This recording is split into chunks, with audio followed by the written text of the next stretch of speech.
Okay, let's dive into something really powerful today. The idea that you have to stand guard at the door of your mind. Because here's the thing, whatever you let inside, well, it doesn't just hang out, it actually starts to build your entire life. I mean, listen to this. It doesn't matter if your best friend or your worst enemy drops strychnine in your coffee, you're still dead. Wow, it's a bit dramatic, right? But it's for a very good reason. Poison is poison. It doesn't care who serves it to you, the outcome is exactly the same. At the end of the day, when you're dealing with the fallout, who handed you the cup is kind of irrelevant. And that really brings us to the real question, doesn't it? Who's pouring your coffee? Think about it. Every single day, stuff is getting poured into your mind. You know, the news you're watching, that endless social media scroll, maybe even just the casual chats you have at work. So you gotta ask yourself, who are you letting pour?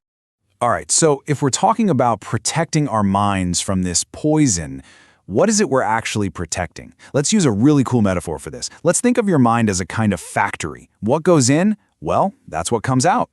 Yeah, the mental factory.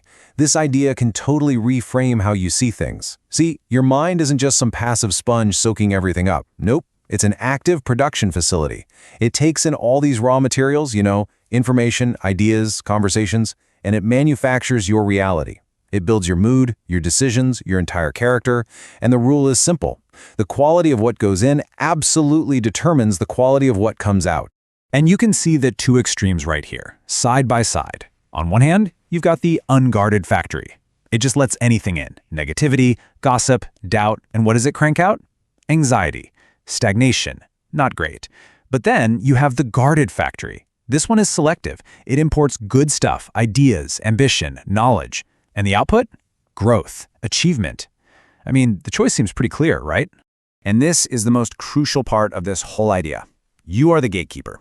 You own the factory and you're the one standing at the front gate.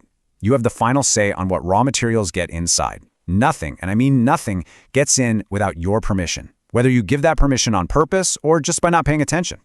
Okay, so if you're the gatekeeper, how do you actually do the job? Let's get practical here. I want to talk about a really powerful strategy you can use, like right now. It's called the 5 people rule. Just remember this number, 5. Seriously, this number is kind of magic when it's time to take a look at the biggest influences in your life. Here's the core idea. You are the average of the 5 people you spend the most time with. Just let that sink in for a second. The people you hang out with all the time, their attitudes, their goals, their habits, it all becomes like the background radiation of your life. You don't even notice it, but it's there. Their conversations start to sound like your own inner voice. Their standards, little by little, become your standards. You literally become their average. So how do you actually put this into action? It's a pretty simple 3-step audit. First, you identify. Get out a piece of paper and literally write down the names of the 5 people you spend the most time with. Then, step 2, assess. For every single person on that list, ask yourself, what are they contributing to my mental factory? Is it ambition, support, or is it, gossip and doubt? And then comes the hard part, step 3, adjust. Now this one can take some real courage, but it's so important. It's all about consciously deciding who gets your most precious assets, your time and your attention. So let's just recap the big takeaways here. First, your mind is a factory, not a dumping ground for whatever comes along. Second, those negative influences, they are toxic, and it doesn't matter where they come from. Third, and this is huge, you are the ultimate gatekeeper of your own mind. And finally, your inner circle. Those 5 people, they determine your average. And that leaves us with one last, and maybe the most important question of all. I want you to take a really hard look at those 5 names you wrote down. If it's true that you're becoming their average, who are you becoming? Really think about it. Is that the person you actually want to be?